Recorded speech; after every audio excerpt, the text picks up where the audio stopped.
Avec la dernière intervention de M. Bayala, ça vient consolider ce que j'avais dit. Quand on prend l'exemple sur le Mali, je pense qu'il y a certains Burkinabés qui tentent de vouloir comparer les deux pays. Et pourtant, ce n'est même pas à comparer.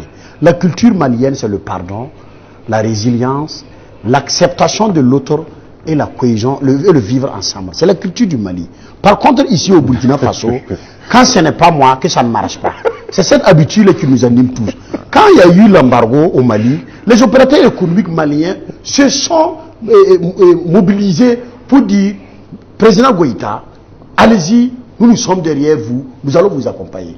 Est-ce que depuis l'arrivée de ces nouvelles autorités-là, c'est quel opérateur économique, même nanti qu'il soit, qui a dit non, monsieur Damiba, vous venez d'arriver, voilà ce que nous pouvons faire pour vous accompagner, si ce n'est de courir derrière eux pour demander des avantages. Donc c'est de vous dire que les analyses que je parle sur ce plateau-là, que ce soit le président Damiba ou l'ensemble de son gouvernement, a intérêt de nous écouter tous.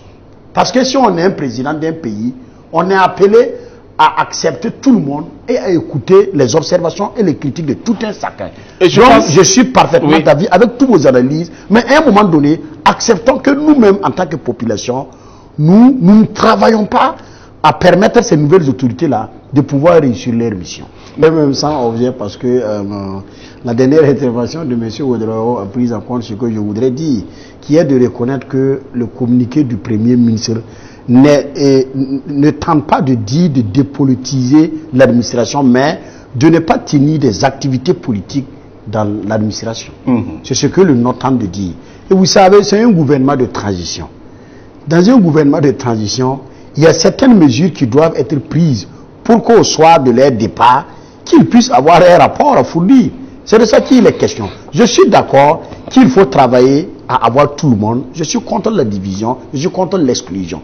Dans un État, on ne peut pas vouloir travailler avec, comment on appelle ça, une seule couche, voilà, que tu sois militaire ou pas. Nous sommes dans un pays de droit et chaque Burkinabé a le devoir et le droit de travailler à contribuer pour le développement de son pays. Mais maintenant, comme je l'ai dit, c'est un gouvernement de transition. Dans un gouvernement de transition, il y a des mesures qui doivent être prises pour permettre à ces gouvernants-là de pouvoir mener à bien leur mission.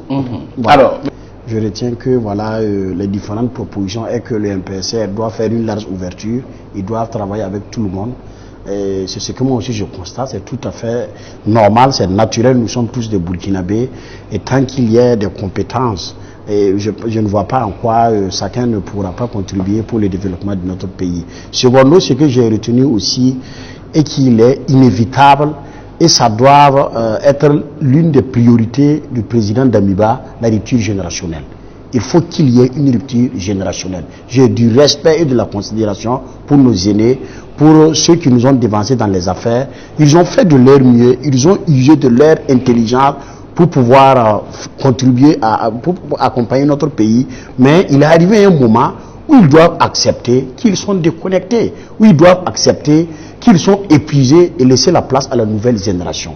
Et en même temps, il est aussi de notre ressort, qui sont issus de cette nouvelle génération-là, de travailler à avoir la confiance de la masse, de travailler à avoir la confiance de la population, pour qu'à un moment donné, s'il faut coopter quelqu'un, c'est sur la base de sa compétence. Maintenant, pour terminer, voilà, je dirais que voilà, je ne demande pas à l'ensemble des Burkinabés d'être tendre avec le MPSR, d'être tendre avec les nouvelles autorités, mais je leur demande juste, d'être honnête et d'être compréhensif pour pouvoir permettre à ces nouvelles autorités-là de pouvoir mener à bien leur mission pour la satisfaction de l'ensemble des Burkinabés. Merci.